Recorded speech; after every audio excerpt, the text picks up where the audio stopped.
Shows Bob Crane, Robert Cleary, Richard Dawson, and Chris Farley as Allied POWs in a prison camp field. Crane: so how are we going to escape?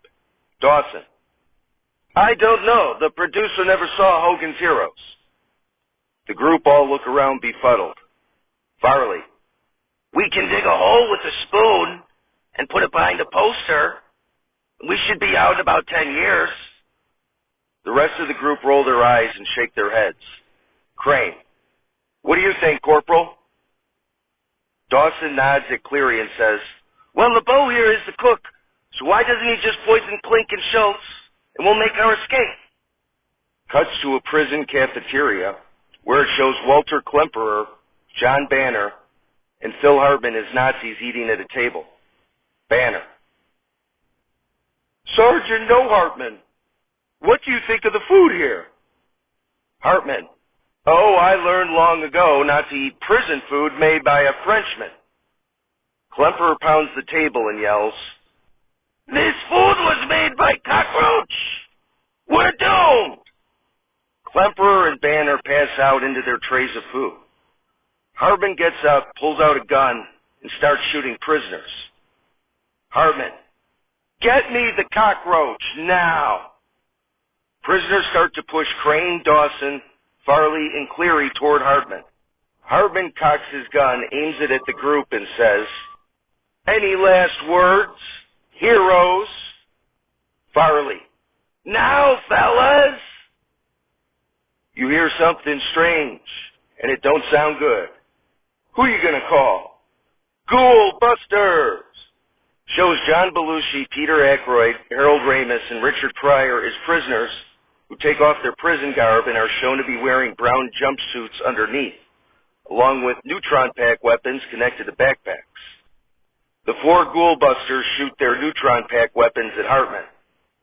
Hartman: you fools! I'm alive and well! Your neutron pack weapons can't hurt me! I'm no ghost! Belushi takes out a pistol and shoots Hartman, who goes down. Belushi: now our neutron pack should work. The four shoot their neutron packs again, and this time Hartman disappears into their backpacks. Shows Pryor go into the kitchen and roll out a keg of beer, and shows Ramis lighting the joint and passing it around. The prisoners all begin to cheer. Cuts to an hour later with jazz music playing, women brought in, and a party in full swing. Shows Farley, Belushi, Pryor, and Ramis standing in a circle passing a joint. Belushi: I thought Nazi war camps ended after World War II.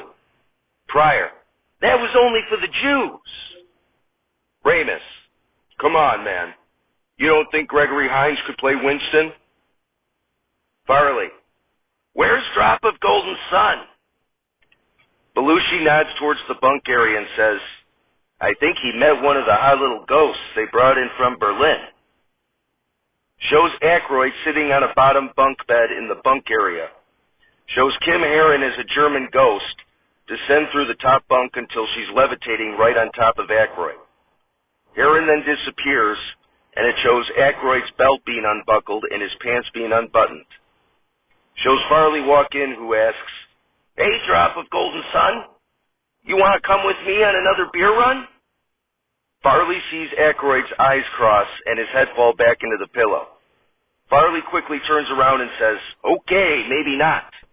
And dead from the earth, we're not alive. It's Saturday Not Alive, starring John Belushi, Chris Farley, Phil Hartman, Jen Hooks, Norm MacDonald, Gilda Radner, Denitra Vance, and many other special deceased contributors. Musical guest, Derf Scratch, and your host, Joan Rivers. Everybody, Joan Rivers. Applause, applause, applause. Rivers. Thank you, thank you. I have to apologize, I lost my voice. I had an incredible career until my husband was injured on the head by some weird friend of his. No, I'm sorry, that's Nancy Pelosi. I also had an incredible career, though, which included rising to prominence by being on Johnny Carson's 1965 Tonight Show. Applause, applause, applause. Rivers. I later had my own shows. That show with Joan Rivers, Late Night with Joan Rivers, and The Joan Rivers Show. The titles make sure you knew who was involved. If I'd lived longer, I probably would have made the show Why You Up So Early with Joan Rivers. But it's tough dying, I tell you. Let's talk. The angels at the pearly gates looked at me and asked, when did plastic become sentient?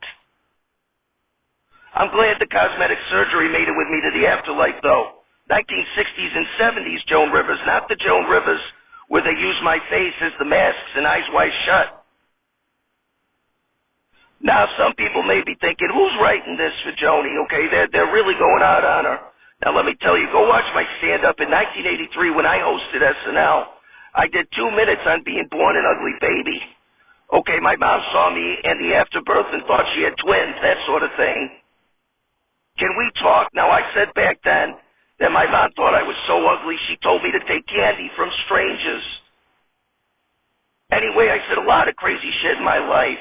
Did you ever hear what I said about a beautiful woman that pissed everyone off and drove people nuts? Okay, let's talk. As you may remember, while commenting about German-born model Heidi Klum's dress at Elton John's Academy Award party, I said, the last time a German looked this hot was when they were pushing Jews into the ovens. And somehow, for some of you, that was more acceptable than where you thought I was going to go. But we have a great show tonight. Derf Scratch of the band Fear is here. So stick around here, because the problem with me is that the mouth don't stop, even when I lose my voice.